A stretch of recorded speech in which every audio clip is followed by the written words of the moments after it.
నేను లక్ష్మి. ఇక బులెటిన్లో డీటెయిల్స్ చూద్దాం.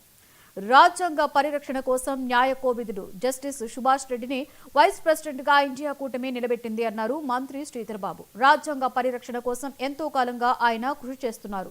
కేసీఆర్ ఏ అంశంపై హైకోర్టును ఆశ్రయించారో తెలుసుకుంటామంటున్న మంత్రి శ్రీధర్ బాబుతో మా chief reporter Srinivas face to face. మంత్రి శ్రీధర్ బాబు మనతో ఉన్నారు.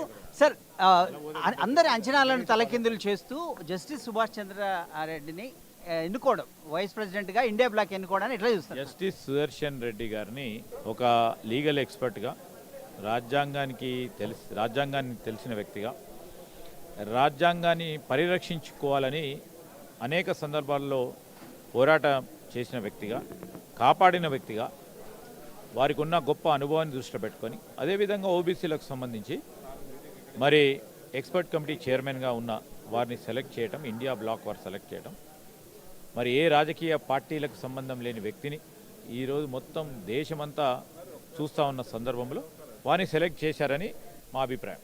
సౌత్ వర్సెస్ సౌత్ అనే విధంగా సంకేతాలు వెళ్ళమంటారా? సౌత్ నార్త్ అనే డిబేట్ కాదు ఇక్కడ.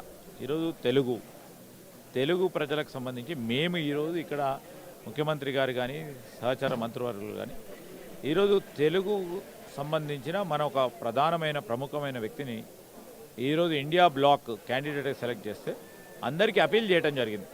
తెలుగు మాట్లాడే ప్రతి ఒక్క మరి ప్రజాప్రతినిధి ఎవరైతే ఓట్ పరంగా ఉన్న, పార్టీల పరంగా ఉన్న వారి అందరినీ కూడా ఈరోజు వారందరూ కూడా ఆలోచన చేసి ఘోష్ కమిషన్ మీద కేసీఆర్ హైకోర్టును ఆశ్రయించారు. అది ఏ విధించాలని ఎట్లా చూస్తారు? అది ఇప్పుడు మాకు తెలియదు ఏ బేసిస్ మీద పోయినరో.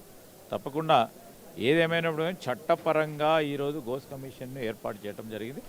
చట్టపరంగా ఈరోజు మేము చట్టాన్ని వ్యతిరేకించి చట్టపరిధిలో లేని పరంగా దీన్ని ఘోష్ కమిషన్ ముందుకు తీసుకెళ్లలేదు. వారు ఏ ప్రిన్సిపల్ పని పోయినరో, ఏ లా కింద పోయినరో చూసి మాట్లాడతాం. Thank you.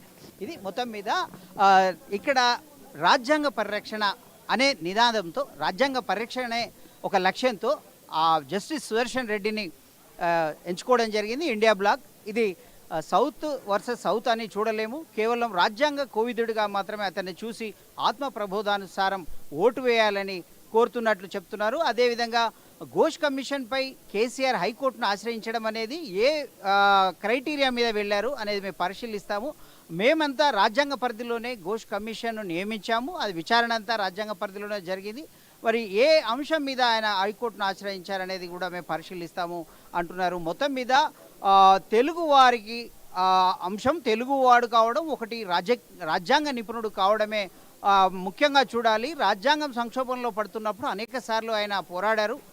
ఇప్పుడు కూడా రాజ్యాంగ సంక్షోభాన్ని రాకుండా చూడడానికి, రాజ్యాంగాన్ని పరిరక్షించుకోవడం అనేది నినాదంతో మేము ముందుకెళ్తామని కూడా మంత్రి శ్రీధర్ బాబు చెప్తున్న పరిస్థితి. వీడియో జర్నలిస్ట్ అబ్దుల్లతో శ్రీనివాస్, 99 టీవీ, హైదరాబాద్ నుంచి కోర్టు స్టూడియో.